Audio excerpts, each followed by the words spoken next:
Steeves. My name is Tobey Steeves, and I teach in Vancouver. I'm also an education policy analyst. My work largely focuses on the intersections of education policies and the lives and work of teachers. And recently, I've been doing a lot of work on Teach for Canada. So my chat today is titled Teach for Canada, Savior Stepping Our Way to De or Recolonization. And the file, the audio track that I was playing just a minute ago is from a tribe called Red. Some of you might be familiar with them. And the genre of music is called powwow step. Now, I'm drawing on this notion of a kind of staggering, drunken, uneven progression from points to make an analysis of Teach for Canada. So, to begin my discussion, I should acknowledge that I moved to British Columbia in 2007 to begin teaching, but I had been teaching abroad since around 2000. I've been teaching in Europe and in Asia, and these experiences left me in an uneasy position as a colonizer. And what I mean by that is I was teaching English and Western civilization to kids that maybe that's really not what they needed me for. But nevertheless, that was what I was there to do. Now, as a youth, I had grown up with stories from my grandmother, who was Cherokee, and she lived in the reservation in Oklahoma. So the stories that I heard as a youth were about my people's struggles on the Trail of Tears, of trying to gain some sense of sovereignty over their lives. Fast forward to moving to British Columbia, and I'm confronted yet again with my role as a settler or a colonizer. And at a minimum, I think this gives me some responsibility to support and to not exploit the peoples whose land I occupy. So with that said, I want to highlight why we've got a Teach for Canada. And the basic reason why is because there are inequalities in graduation statistics. First Nation students are not graduating as much as what non-First Nation students are. And so Teach for Canada was born as a way of addressing this. Now, there is an additional concern that backs Teach for Canada, and that is that on many reserves, they lack access to educators. The churn of teachers on these reserve schools is quite bad. The working conditions on the reserve schools is definitely very challenging, and a lot of teachers don't stick around for very long.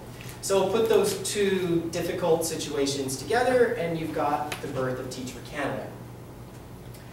Who was involved with the founding of Teach for Canada? Well, the two primary movers and shakers are Adam Goldenberg and Kyle Hill.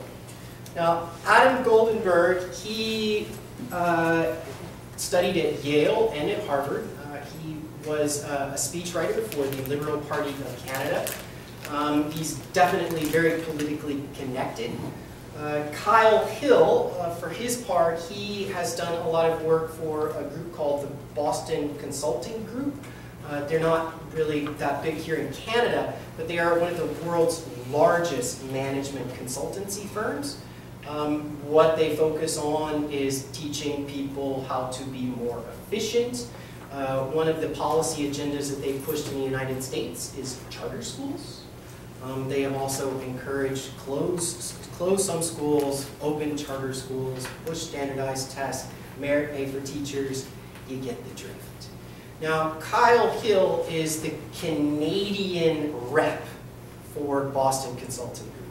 So he has been doing their work in education in Canada, getting Teach for Canada set up.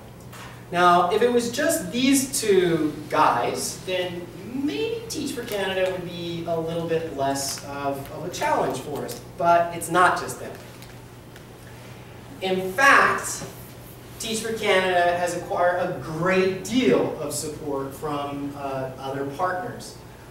You'll notice in there the Ontario Ministry of Education, Saskatoon's Public Schools, Tories LLP. This is a legal firm that has been giving Teach for Canada free legal everything that they need basically since before they started. I would hazard to put a price tag on that generosity, but they have given it to them.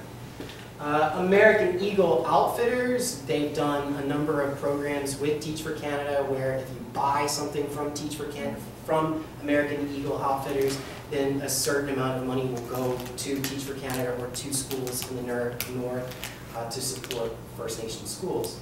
One laptop per child. You even notice there, United Nations got some ties to the RBC Bank. There's a lot of money there, obviously.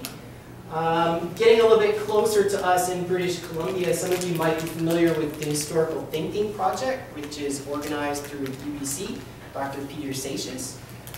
He's not the only one that's doing the Historical Thinking Project, and they do have others, and some of those others are directly affiliated with Teach for Canada. So you'll also notice there the Canadian Education Association and several foundations, as well the Court of Appeal for Ontario. You might wonder why it is that they would be supporting Teach for Canada. It's all in who you know. Now, aside from corporations and private interest, Teach for Canada has also gotten a lot of support from First Nations communities. Now, some of those that I've been able to find anyway, we've got the Cree, one of the Cree tribes in Ontario, the Blood Vein, the Assembly of First Nations, even the Aboriginal Human Resource Council. There is a great deal of First Nations support for Teach for Canada. Now, what is the Teach for Canada program? If I've got all these people that are supporting it, if there's a legitimate need, then what is the plan? In a nutshell, the plan is to take people with B.Eds and to put them into reserve schools where they're needed. These schools on reserves, they're only going to be communities that have partnered with Teach for Canada, so it won't be just reserve schools across Canada. They are specifically targeting First Nations communities, and those that strike up an agreement with them, those are the ones that they will be supplying teachers for. Now, they have been recruiting for their first round of placement this year. They began their summer round of training this summer, and their first round of placements begin in October. Where is Teach for Canada happening? Although it is a nationwide program, right now their focus is in Ontario. Only Northern Ontario, not all of Ontario. And they're only focusing on Cree and Ojibwa, different communities. So I do not know of any Teach for Canada placements outside of that so far. Nevertheless, the plan is for, after they get the program rolling, to definitely expand across Canada. Now, as I mentioned, Teach for Canada has been recruiting. They've been recruiting at UBC. They are recruiting even at the University of Northern BC. So they are in BC, they are talking to our undergraduates, and they are doing everything that they can to lure them into what they see as a means of making education in Canada more equal. Now, the summer training program just began, or just finished up, I'm sorry. Initially, the plan for Teach for Canada was to pull 40 teachers. Their first round of placements was going to be 40. Now, for whatever reason, I don't know why, 33 showed up in Ontario. They had their training session at Lakehead University. At the end of the 4-week training session, there were 31 teachers. Now, I don't know.